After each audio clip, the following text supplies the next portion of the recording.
What does life really look like after 80? Is it peaceful and full of freedom? Or is it quieter than you've bet? For many seniors, it's not the physical aging that hurts the most. It's the growing silence, the shrinking circle. The feeling that the world is moving on without you. You might wonder if this quietness is normal. Or if there's something you could have done differently. You might look around and notice that conversations happen less often, that invitations come less frequently, that the phone rings with less regularity than it used to. These changes don't happen overnight, but they accumulate slowly, like shadows lengthening as the day progresses.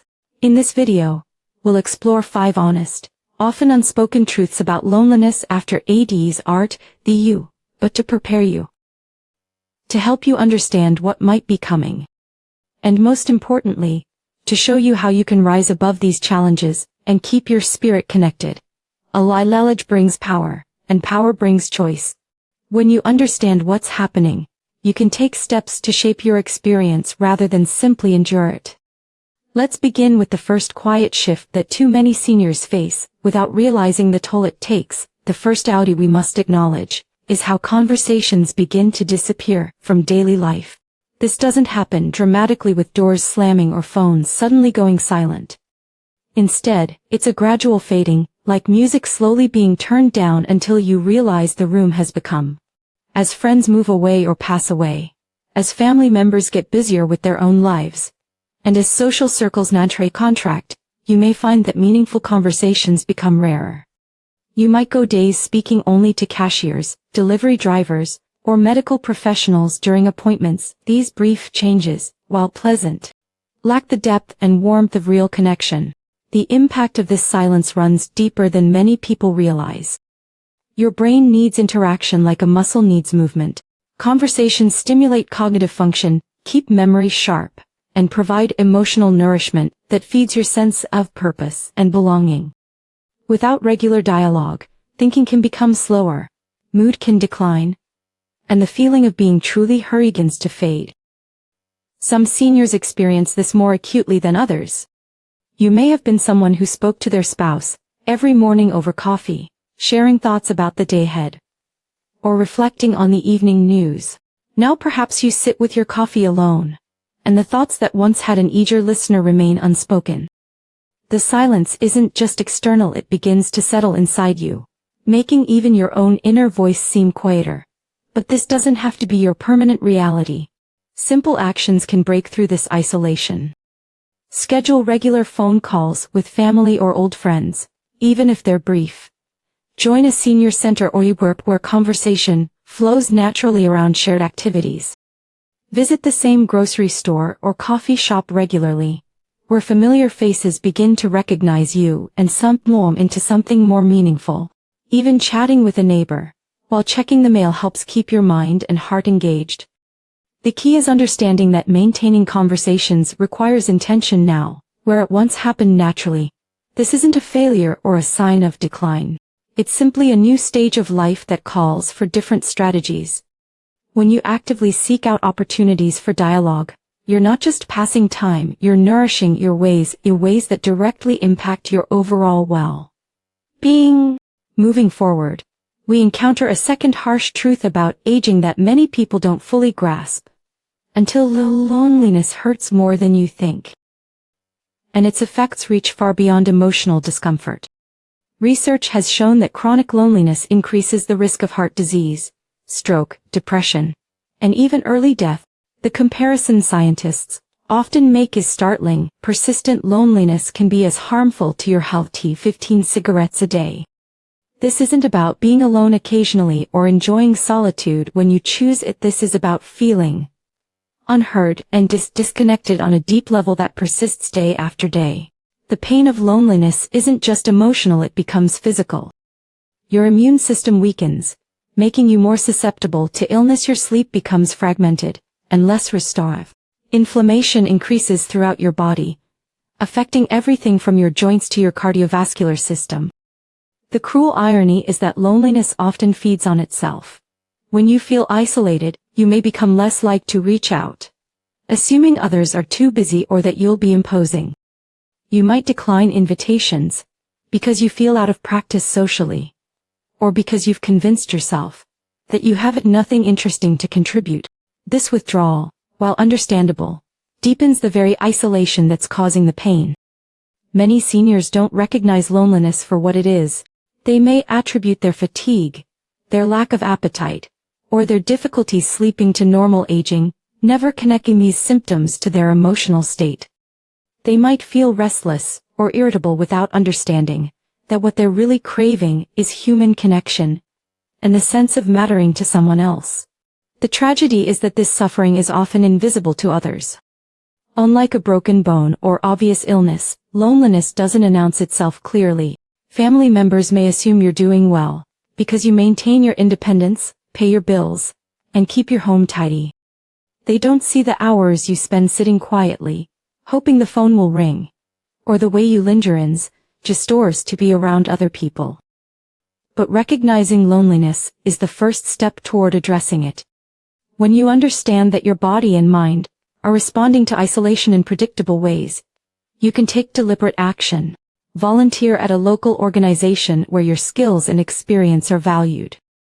Join a walking group, a book club, or a craft circle where shared interests create natural bonds.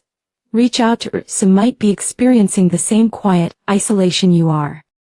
Sometimes one small connection, one person who looks forward to seeing you, can create a protective barrier against the worst effects of loneliness. If you're still with me, and this is resonating, comment the number 2 below to let me know you're here. If you haven't yet, consider subscribing. We share new videos like this each week, designed to offer support and understanding for the challenges of aging. The third reality we must face is how purpose begins to fade, often without us realizing the profound impact it has on our will to live. After decades of having clear roles and responsibilities, retirement, the end of active parenting, or the loss of a spouse, can leave you wondering what your days are supposed to be about. You may have spent your entire adult life being needed by others, whether as a provider, caregiver, teacher, or a community member. Now, suddenly, it feels like the world continues just fine without your contribution. This loss of purpose, this like having a candle that's still burning, but finding yourself without a room to light up. The energy and wisdom you've accumulated over decades feels unused, even unwanted. You wake up each morning without clear sense of direction or meaning, and the days begin to feel long and empty, marked more by the passage of time than by any sense of accomplishment or progress. The emotional cost at HES is devastating, without feeling needed or valuable. Motivation drains away. Depression can settle in quietly, not with dramatic sadness, but with a gray numbness that makes everything seem pointless. Hope diminishes, and with it, the very life force that keeps people engaged and vital.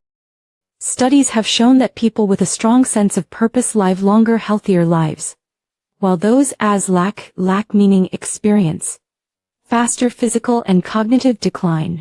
Many seniors struggle with this transition because they've defined themselves by what they did rather than they are. The teacher who no longer has students, the parent whose children no longer need daily guidance, the worker whose expertise is no longer required in their workplace. These role changes, while natural parts of life, can feel like losing your identity entirely. But purpose doesn't have to disappear with formal roles, it simply needs to be redefined and actively cultivated. You possess wisdom, experience, and skills that younger generations desperately need, even if they don't always know to ask for them. You understand resilience because you've survived difficult times. You know the value of patience because you've lived through enough situations to understand that most problems eventually resolve. You have perspective on what truly matters because you've seen enough of life to distinguish between the important. Starting small is the key to rebuilding purpose. Tend to a garden or houseplants, giving life to something that depends on your care. Mentor a young person, whether formally through an organization or informally by sharing your knowledge and experience.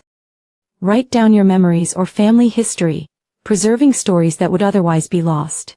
Volunteer at a food bank, hospital, or library where your presence makes a tangible difference in your community. The beauty of purpose in later life is that it can be more authentic and personally meaningful than the roles you carried. when you were younger. Now you have the freedom to choose what matters most to you, to contribute in ways that align with your intentions, rather than external expectations. You still matter, your wisdom still matters. There are people who need exactly what you have to offer. Even finding them requires some intentional effort. The fourth difficult truth about life after 80 involves something that many people don't talk about openly, but that affects nearly everyone at this stage of life. Physical touch becomes rare, and this absence creates a hunger you might not even recognize. Throughout most of your life, touch was woven naturally into your daily experiencer. Hugs from family members, handshakes in professional settings, gentle contact during medical care, or the intimate touch of a spouse or partner.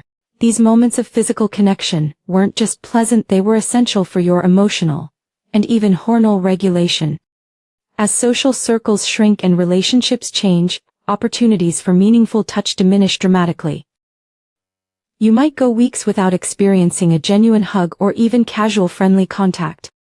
This absence affects you more deeply than you might realize. Touch releases hormones that reduce stress, lower blood pressure, and promote feelings of safety and connection. Without it, anxiety can increase, sleep can become more difficult, and a sense of emotional numbness can settle in.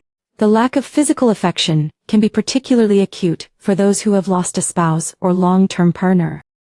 After decades of daily physical closeness, sleeping alone, eating alone, and moving through daily routines, any physical contact can feel like a form of sensory deprivation. Your skin literally hungers for the comfort of human touch. But in a society where appropriate physical contact between non-intimate adults is limited, this need of goes unmet. Many seniors develop an unconscious awareness of this deficit. They may find themselves lingering during brief handshakes, appreciating when a healthcare provider offers a gentle touch on the shoulder, or finding unusual comfort in appointments where physical examination is necessary. These moments of contact, brief as they are, provide a reminder of what's been missing from daily life. But this need doesn't have to remain unfulfilled. Pet therapy, whether through owning a pet or participating in programs that bring therapy animals to seniors, can provide valuable physical comfort. Professional massage therapy offers healing touch in a safe, appropriate setting. Participating in group exercise classes creates opportunities for incidental contact during partner activities. Even something as simple as getting regular haircuts or manicures provides brief, but meaningful physical care. Some seniors find comfort in activities that involve appropriate group contact, like ballroom dancing class as designed for older adults, Tai Chi groups, or gentle yoga sessions. These activities normalize physical proximity and create opportunities for the kind of casual, friendly touch that's natural and comfortable. Understanding that this craving for physical connection is normal and healthy, not something to be embarrassed about, is crucial. Your body's need for touch doesn't diminish with age, it simply requires more intentional fulfillment. Seeking out appropriate opportunities for physical contact isn't a sign of neediness. It's a sign of wisdom about what your body and spirit require to thrive. The fifth, and perhaps most challenging reality to navigate, is how it gets harder to ask for help even when you desperately need it. Throughout your adult life, you are likely the one others turn to for assistance, guidance, and support. You solved problems, provided for others, and took pride in your ability to handle whatever life presented. This independence wasn't just practical, it was part of your identity. You were the capable one, the reliable one, the person others could count on. Now, as physical abilities change, as tasks that once seemed simple become more challenging, and as the complexity of modern life sometimes overwhelms you, the need for assistance becomes more frequent. But asking for help feels foreign, uncomfortable, even shameful. It seems to contradict everything you believe about yourself and your role in the world. This reluctance to seek support often stems from fear of being seen as weak, burdensome, or incapable. You worry that family members are too busy with their own lives to help with your needs. You're concerned that friends will view you differently if they know you're struggling with tasks you once handled easily. You may fear that admitting you need help is the first step down a slope toward complete dependence. losing autonomy you've worked your entire life to maintain. The emotional truth is that learning to receive help requires a fundamental shift in how you see yourself and your relationships with others. You were once the giver, the provider, the source of strength for those around you. Now, accepting support feels like admitting defeat, like acknowledging that your usefulness has ended and your burden has begun. But this perspective misses a crucial understanding about human relationships and the natural flow of life. The help you provided to others over the decades wasn't given because you expected nothing in return. It was given out of love, duty, and the satisfaction that comes from caring for those who matter to you now. When others offer assistance to you, they're motivated by the same feelings. Your children, neighbors, and friends want to care for you, not because they pity you, but because you matter to them. Staying silent about your struggles, refusing offers of help, or suffering alone with daily challenges, isolation and accelerates decline. When you don't ask for help carrying groceries, you may avoid going to the store and miss the social interaction that shopping provides. When you don't admit that driving at night has become difficult, you may stop attending evening events, a joy and connection to your life. When you don't acknowledge that you're feeling overwhelmed or sad, you miss opportunities for emotional support that could lift your spirits and restore your hope. Asking for help is not a sign of weakness, it's a sign of wisdom and courage. It shows that you understand your own needs and value yourself enough to seek support when necessary. It also gives others the gift of feeling useful and needed, allowing them to express their care for you countless ways. Learning to ask for help gracefully is a skill that serves you well in this stage of life. Start small by accepting offers when they're made genuinely. Express appreciation clearly so people know their assistance is valued. Be specific about what you need rather than expecting others to guess. And remember that you still have much to offer in return, even if what you give looks different than it once did. Your wisdom, your listening ear, your stories and your love are gifts that matter deeply to those who care about you. As we reflect on these 5 realities of life after 80, it's important to remember that awareness brings power.